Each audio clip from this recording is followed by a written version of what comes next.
Hello hi नमस्ते स्वागत छ हाम्रो पूर्वेली किचनमा। आज म आएको छु तपाईहरुको माझमा पोक बोन्सको रेसिपी लिएर। अब चाहिँ बनाउन सुरु गरौँ है त।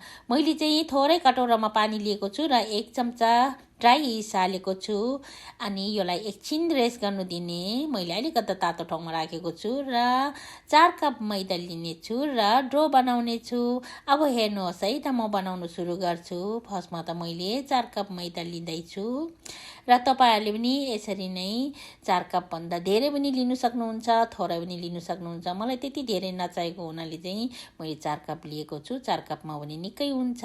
अनि अब चाहिँ बनाउन सुरु गरौँ। अब पिठो मोल्न सुरु गरौँ है त। मैले पिठो अलिकति चाहिँ साइडमा कटोरामै राखेको छु, कपमै राखेको छु र अनि त्यो पिठोलाई चाहिँ अलिकति चलाएर अनि गहिरो पारेर चाहिँ त्यो ड्राई इस्ट चाहिँ अघि राखेको ड्राई इस्ट चाहिँ अब हाल्ने छु यो माथि। त्यसै गरेर पानीलाई पनि हाल्ने छु। मनतातो पानी हालेको छु मैले, अलिअलि गरेर हाल्ने। फर्स्टमा त हातले मुछ्नु भन्दा पनि यसरी एउटा दाबिलोको सहायताले मुछ्यो भने चाहिँ एकदमै राम्रो हुन्छ सफा हुने, किनभने नङतिर जतासुकै पस्दैन। यो हातले मुछ्नु भन्दा यो दाबिलोले मुछ्दाखेरि चाहिँ एकदम राम्रो हुन्छ फर्स्टमा। अनि त्यहाँदेखि पछि चाहिँ हातले मुछ्ने। अब चाहिँ मैले हातले मुछेर अनि मजाले चाहिँ कभर गरेर चाहिँ आधा घण्टा जति अलिकति तातो ठाउँमा मैले राखिदिन्छु। अब मैले तातो ठाउँमा राखिदिने। अनि त्यहाँदेखि चाहिँ आधा घण्टा पछाडि हेर्नुहोस् त कति सफ्ट भएको छ। अब चाहिँ बनाउन सुरु गरौँ है त। फर्स्टमा त रोटी बनाउन सुरु गरौँ। तपाईहरुले पनि यसरी नै बनाउनुहोस् ल। एकदमै खानु मिठो हुन्छ र बाहिरको बर्गरहरू चाहिँ खानु मन लाग्दैन। यो बनाएर खायो भने आफ्नो घरमा यो एकदमै हाइजेनिक तरिकाले बन्छ र सजिलो पनि छ बनाउनु, थोरै खर्चमा। अनि आफूले जस्तो खानु मन लागे त्यस्तै खाने। मैले चाहिँ पिरो हालेर बनाएँ।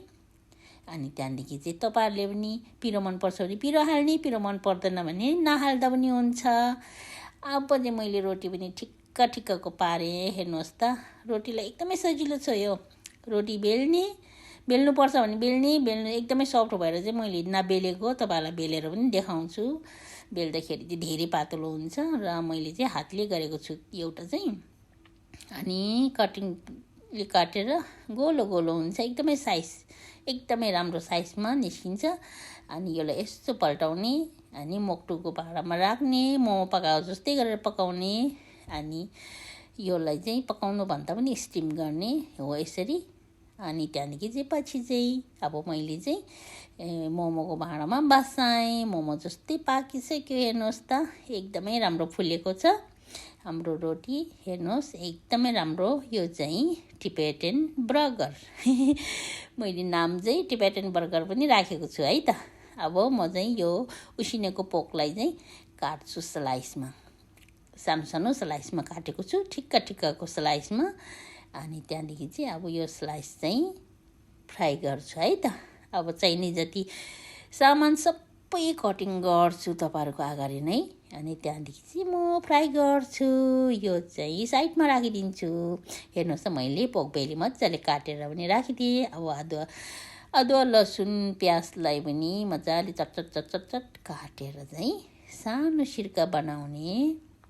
ठुल्ठुलो सिर्का भयो भने त्यति राम्रो देखिँदैन, सानो बनाउने, एकदम मसिनो सिर्का बनाउने। त्यहाँदेखि चाहिँ अब चाहिँ अदुवा लसुन सबै चाहिने जति सामानहरू चाहिँ यो खलमा हालेर चाहिँ मजाले कुट्ने। अब यो सबै भनिरहनु पर्दैन। मैले टिमुर हालेको छु, मिश्री हालेको छु र खोर्सानी हालेको छु, ब्ल्याक पेपर हालेको छु। भन्नाले मरिच, कालो मरिच, सेतो मरिच, रातो मरिच मिक्स हो, सबै हालेको छु। र अनि त्यहाँदेखि चाहिँ फेरि टिमुर त त्यसै पनि चाहिन्छ। मेरो खानामा टिमुर नभएको कुनै पनि हुँदैन। टिमुर पनि हालेको छु। अब क्यारोटलाई काटौँ, मसिनो पारेर एकदमै सिर्का पारेर काट्ने, राम्रो देख्छ। अनि त्यहाँदेखि चाहिँ यो चाहिँ किनेको जस्तै सिर्का पारेर काट्ने। हेर्नुहोस् त फुर्र परेको एकदमै मसिनो सिर्का काटेँ। अब यसलाई पनि साइड लगाएर राखौँ। हेर्नुहोस् त एकदमै सजिलो छ यो बनाउनलाई। अब मैले धनियाको पत्ता मात्रै लिएँ है, डाँक्ला चाहिँ लिइनँ, पत्ता मात्रै लिएँ। अनि एउटा कटोरामा राखेँ। सबै सामानहरू कटोरामा काट्दै कटोरामा राख्दै गरेर राख्यो भने सजिलो हुन्छ। मेरो किचन चाहिँ एकदमै सानो छ अहिलेको किचन। अब पछि चाहिँ म एउटा अर्को घर खोज्दाखेरि चाहिँ किचन ठुलो घरको चाहिँ खोज्ने छु अनि तपाईँहरूलाई चाहिँ एकदमै राम्रोसित भिडियोहरू सो गर्नेछु। अब हेर्नुहोस् त मेरो किचन सानो भएर सबै यसरी राख्नुपर्छ। मैले टमाटर सस पनि लिएको छु। सबै रेडी भइसक्यो। अब चाहिँ पोर्क स्लाइसलाई चाहिँ मजाले फ्राई गर्ने। मैले कराई बसाइसकेको छु। तेल पनि तोरीको तेल युज गरेँ। अब त्यो माथि चाहिँ tap tap tap tap tap tap tap यो स्लाइस चाहिँ पोर्क स्लाइस चाहिँ राखिदिने। अलिकति ब्राउन गर्ने। एकदमै मजाले पकाएको छु र यसलाई चाहिँ अब यसो ब्राउन मात्रै गर्ने हो है। अनि त्यहाँदेखि दुईपट्टि ब्राउन भइसकेपछि चाहिँ यसलाई निकालिदिने। अब चाहिँ निकालिदिने बिस्तारै बिस्तारै। सबै ब्राउन भइसक्यो। हेर्दै खाउँ लाग्दो भएको छ। तपाईँहरूलाई पनि पक्कै पनि खाउँ लाग्यो होला होइन। अब त्यही माथि त्यो काटेको प्याजलाई हालिदिएँ मैले। एकछिन चलाएँ फरफर पारेर। धेरै डढ्नु दिनु हुँदैन। त्यो माथि त्यो सबै मसला कुटेकोलाई त्यहाँ हालिदिएँ अनि मिक्स गरेँ। अनि त्यहाँदेखि टमाटर ससलाई पनि हालिदिएँ मैले। थोरै टमाटर सस अलिक 2 चम्चा जति टमाटर सस हालेँ। अब त्यो माथि 1 चम्चा सोया सस पनि हालिदिएँ। डार्क सोया सस हो यो चाहिँ। अब मजाले पाकिसक्यो। यो टमाटर पाकेपछि यो पोर्कलाई फेरि हालिदिने यसमा। मैले पोर्क पनि हालिसकेँ। यसरी नै गर्नुहोस् ल तपाईँहरूले पनि। अब यो मसला सबै लागोस् है यो पोर्कमा। यो फ्राई पोर्कमा चाहिँ मसला सबै लागिसकेपछि चाहिँ हामीले पाकिसकेको हुनुपर्छ। पाकिसकेको हो यो मसला लाग्नु मात्रै हो। अब चाहिँ रेडी भयो। मैले साइड लगाइसकेँ। अब चाहिँ पोर्क बेली चाहिँ पुरा रेडी भएर अब म चाहिँ पोर्क बन्स बनाउनुलाई रेडी गर्छु है त। सामानहरू त सबै देखिसक्नु भएको छ। फर्स्टमा मैले लिएँ पोर्क बेलीलाई। फर्स्टमा मैले लिएँ रोटीलाई अनि पोर्क बेली लिएँ अनि त्यो माथि क्यारोट राखेँ। अनि त्यहाँदेखि चाहिँ धनियाँको पत्ता राखेँ। अनि त्यहाँदेखि म आफैले बनाएको यो ओनियन पिकल तपाईँहरूलाई थाहा छँदैछ। योभन्दा अगाडिको भिडियोमा तपाईँहरूले देखिसक्नु भएको छ। हेर्नुहोस् त पोर्क बोन क्या राम्रो भयो। हेर्दै खाउँ लाग्दो भइसक्यो। मलाई पहिले बनाउनुभन्दा पनि फर्स्टमा एउटा खाउँ कि जस्तो लागिरहेको थियो। तर म बनाएर मात्रै खानेछु। सबै सकाएर मात्रै खान्छु। हेर्नुहोस् त यति राम्रो भएको छ। अब चाहिँ तपाईँहरूलाई पनि साँच्चीकै हामी पनि यसरी बनाएर खाने है भन्ने सोच भइसकेको छ होला होइन।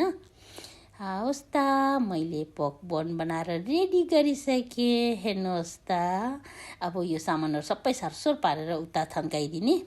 धुने ठाउँमा हालिदिने। हेर्नुहोस् त ready pork buns is ready. हेर्नुहोस् त यमी पोर्क बन्स रेडी भयो। यो खाना चाहिँ कोरियन खाना भए तापनि मैले नेपाली टेस्टमै बनाएको छु है। डिजाइन मात्रै कोरियन डिजाइनमा हो र टेस्ट चाहिँ नेपाली टेस्टमै बनाएको छु। आफ्नै टेस्टमा मिठो लाग्छ त्यही कारण मैले नेपाली टेस्टमा बनाएको छु। तपाईँहरूले जस्तै टेस्टमा बनाएर खानुभयो भने हुन्छ। कोरियन टेस्टमा चाहिँ अलिकता गुलियो हुन्छ त्यही कारण मैले चाहिँ पिरो हालेर बनाएको छु। हाम्रो नेपाली टेस्टमा बनाएको छु अदुवा लसुन र खोर्सानी हालेर। र तपाईँहरूले पनि पक्कै मन पर्यो होला। मेरो भिडियोलाई मन पर्यो भने चाहिँ लाइक शेयर कमेन्ट सब्सक्राइब गर्नु चाहिँ नभुल्नुहोला। अनि अर्को भिडियोमा फेरि भेटौँला। बाई।